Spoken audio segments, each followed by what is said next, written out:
Uh, this is for the month of October that just passed of 2025. There were 16 films that I watched in October, and most of them, of course, are horror. Most of the time, any month will be a lot of horror because that's my specialty. That's what my favorite genre is, but not only. And of course, being Halloween month, there's a lot of horror related stuff in here. So, before I start, just want to tell you that they're going to be very, very minor summaries or opinions for these particular groupings of videos that I do here. If you want to see more individual accounts of these movies, I do separate review videos where I dedicate more time and I give those films a star rating out of 4 stars, and I get into a little more detail. I'll tell you as we go along where you can find those. Okay, the first movie was Winnie the Pooh, Blood and Honey 2, which is the sequel to Winnie the Pooh, Blood and Honey. And this movie was from 2024. And what I'll say about it is it's a first-time watch. I actually had somebody run me off a copy a long time ago on a DVD-R, and that's where I saw the movie. It's definitely more elaborate, a little better budgeted, a little more slick. I use that term loosely, than its predecessor. However, you have to watch the video that I did about it, where I discussed it in more detail and gave it a star rating. So check that out if you're more interested. Okay, the next movie I also have a video on. If you want to check out a lot more on this movie, I did an older video. By the way, you can access these when you're looking at my playlists. Look at the playlist and narrow it down to, like, in this case, 1930s and 40s classic horror. It's the original Dracula with Bela Lugosi. It's a classic. It's a movie that, how do I say, it's a little slower than a lot of these movies, and I love movies from this era, but there's a difference between Dracula and some other movies. Still, Lugosi is the whole show, or at least a big part of it. And you can check out my individual video. This is one that I try to revisit every Halloween season pretty much. Now, the next one I have is a movie that's a first-time watch for me. My nephew got me this Blu-ray. It's called Get Out, and I've also done a video on this that you really want to see to get more details out of it if you're interested. This was quite an intriguing movie. I like the premise of it. It was really a kind of pleasant surprise, but I'm not going to go through too many details of it. Jordan Peele, written and directed by, and yeah, just an interesting thing about a young man that gets caught up in a web of something that he really wants no part of. So check out that video for more details on it. Okay, I watched this movie from a Blu-ray that I have. Watched it with my friend Anthony. Beware the Blob. This is a 1972 sequel to the 1958 Steve McQueen classic, The Blob. This one here is a lot of fun. I haven't done a video on it yet properly, but there are a lot of actors in here that make it interesting. First of all, we have Godfrey Cambridge, we have Burgess Meredith, Robert Walker Jr., we have Sid Haig, Carol Lindley, Dick Van Patten, Cindy Williams of Laverne and Shirley. Now, well, all these people, most of them have small parts in here. They're not big parts, but it's a who's who of who appears in this thing. And it's a lot more fun than the original Blob, actually, I think. It's in color, it's about 91 minutes. And it was directed by Larry Hagman of Dallas and I Dream of Jeannie fame. Believe it or not, he directed it. JR himself, Tony Nelson. Okay, another movie that I've seen a few times. I pulled out my Blu-ray of this because we lost the actress Diane Keaton. She passed away, and I was in the mood to do a Diane Keaton tribute and watch a movie, so I pulled out Annie Hall. I don't think I've done a proper video on this yet, so I'll just say here, Annie Hall is a good film. I don't think it was deserving of a Best Picture award, and I don't think Best Director either, as much as I love Woody Allen. I don't know. I just feel like Annie Hall is kind of a repeat of Play It Again, Sam, which I think is a better film even than this. It's a good movie, this, but people really go overboard on it, I think, and well worth watching and owning, but there you go. Okay, next up we have 1932 The Mummy, Boris Karloff, and I'm going to actually show you a Laserdisc that I have of it. I don't have a Laserdisc player, but I figured it would be fun showing you this because I just recently bought it. Now, The Mummy is a movie that I have a lot of problems with, much like the original Dracula from 31. I love Boris Karloff in his role as Imhotep here, but he's only a bandaged mummy in the first 10 minutes. The first 10 minutes of this movie is excellent. It's very creepy. It still packs a punch, almost 100 years later, soon, before you know it. And I would say the rest of it can be, it's more of a romantic story, kind of like involved, a little more of a love story with some creepy elements. But the point I want to make here is that I've enjoyed this movie, this particular watch, more than I ever have in my life. When I was a child, I was very disappointed by it for obvious reasons. But this was the best time I appreciated it in the dozens of times I've watched this in my life, The Mummy. So you might want to also see, I think I did a proper review of this one as well. Okay, next up we have another classic, Boris Karloff and Frankenstein, 1931. Here's another Laserdisc that I'm showing. I have these Laserdiscs just as collector's pieces. I don't really, play them. But anyway, this is a special thing because I saw this one in a movie theater. There was a revival theater around here that was showing a double feature of Frankenstein and its sequel, Bride of Frankenstein, James Whale double feature. And I've seen Frankenstein and Bride of Frankenstein many times, and in the theater I've even seen them a few times in the theater each. So this wasn't really a new experience, but it was great. Always great to have an opportunity to see them on the big screen. And yes, of course, you might imagine Frankenstein is already a video. If you want to watch more information about it, look at my video. And I just mentioned Bride of Frankenstein. There it is. There's the sequel on the big screen.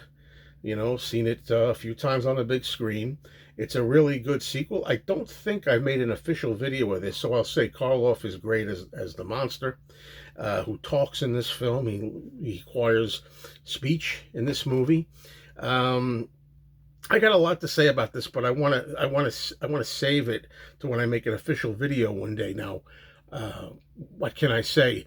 Is this better than the original Frankenstein? I always say both Frankenstein and its sequel, Bride, are just as good. If you want to press me to have one that I think is better, I'll go with Bride by a hair. However, I think they're just different. The original Frankenstein is more serious. So this one's a little more campy, a little black humor in it, which kind of helps, from James Whale. Okay, also on the big screen, I went to the same theater to see Butch Cassidy and the Sundance Kid, which is one of my favorite movies of all time. I've also seen this on the big screen a few times.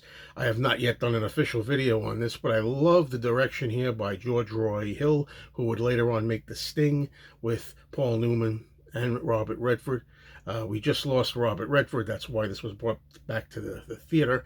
It's just a really entertaining buddy film. It's my favorite Western of all time, but it's more of a, like I said, a friend's film and a buddy film and a little comical, kind of a fun movie, more than a serious Western. All right. Okay, now, one of the best horror films ever made. I've seen this many times. I've seen it on the big screen many times. But this particular view of this movie I actually saw on Turner Classic Movies on cable, even though I have the Blu-ray of it, Rosemary's Baby. All right. I haven't done an official video on this yet. One day I'll really do it justice. It's going to take some time and thinking to make a really proper one. This is a perfect movie, in my estimation. It is perfect.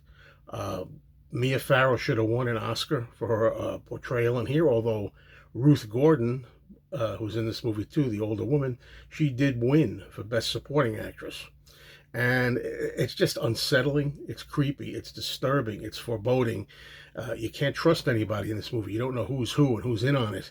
It's just such a powerful work and expertly directed by Roman Polanski. Everything about it from start to finish is on the mark, perfect. I can't say enough about this. This is a revisitation, and I will once I get around to it, which could be a week, it could be years, but I will make an official video. Now, I also, for the first time, saw the sequel to Rosemary's Baby, which was a TV movie from 1976 called Look What's Happened to Rosemary's Baby from 1976. It's a pretty abysmal sequel. It's a cheap, made-for-TV, as I said. I did a video on this. It's a pretty recent video. You can find everything about it. That I have to say, it's kind of a funny, I think, critique of it. You'll see. I think it'll be an interesting video if you want to check it out. The only original cast member who returned was Ruth Gordon as Minnie, the old lady neighbor. All right. Okay, and next up, another rewatch. God knows how many times I've seen this with Bela Lugosi again in The Return of the Vampire. This is one of my earliest videos I did on this channel. You can find it, the full review. All I can tell you is he plays a vampire that acts and looks very much like Dracula, but he's not Dracula. He's another vampire called Armand Tesla. And Tesla has the assistance of a werewolf to help him in his shenanigans that he goes around here. And it's very atmospheric. It's a Columbia film. It's not a Universal Monsters film, but it's very close to that and well worth your watch. All right. Okay. Now we go into, on Halloween Day itself, I decided to play a lot of familiar films. I played Frankenstein Meets the Wolfman. I played House of Frankenstein, and then I played House of Dracula. And all three of those were viewed here on the Frankenstein series of the original and the sequels. I don't know what to say. Eventually, I'm going to make individual videos for all these movies because they're dear to my heart. The Universal Monsters are my favorite movies of all time. They're close to my soul. You know what I mean. I can't say enough in a short amount of time. I'd say Frankenstein Meets the Wolfman is a fun sequel. One of my favorite monster pictures or horror pictures ever. Lon Chaney's fantastic as the Wolfman in that. And Bela Lugosi plays the monster, who's supposed to be blind in Frankenstein Meets the Wolfman, but he also spoke in it with a Hungarian accent. And the report is that in the screening room before it was released, it evoked nothing but laughs.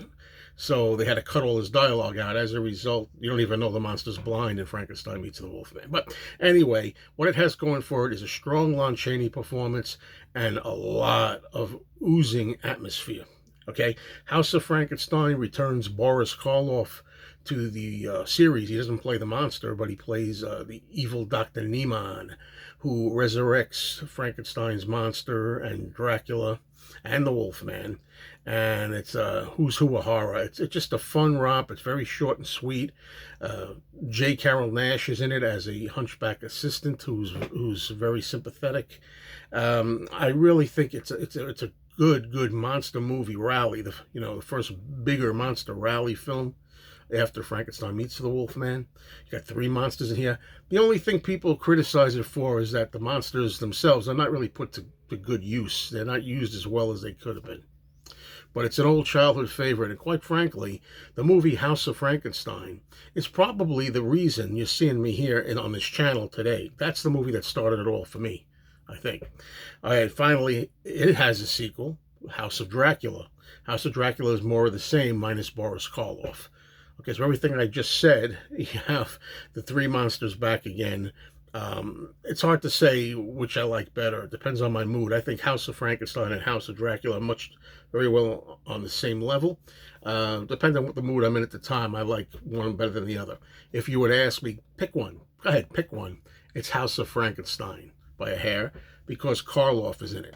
The last movie I want to talk about today is another one that does not have its own video, but one day I shall make a video. It's from this Criterion double feature, and it's The Seventh Victim, starring Kim Hunter. That's right, Kim Hunter, Zira from Planet of the Apes, and Stella in A Streetcar Named Desire. Okay, I think it's introducing Kim Hunter. It's her first movie, I believe. Anyway, talk about Rosemary's Baby. This is early precursor to Rosemary's Baby, where there's a coven of devil worshippers, and Kim Hunter's a young woman who tries to find her missing sister, who's somehow caught up in this cult. It's a movie that took me several watchings in my life to get to appreciate. It's not, I don't think it's a film that's going to grab everybody on the first view, but over the years I've come to really like it. So that's it. Thank you so much for watching.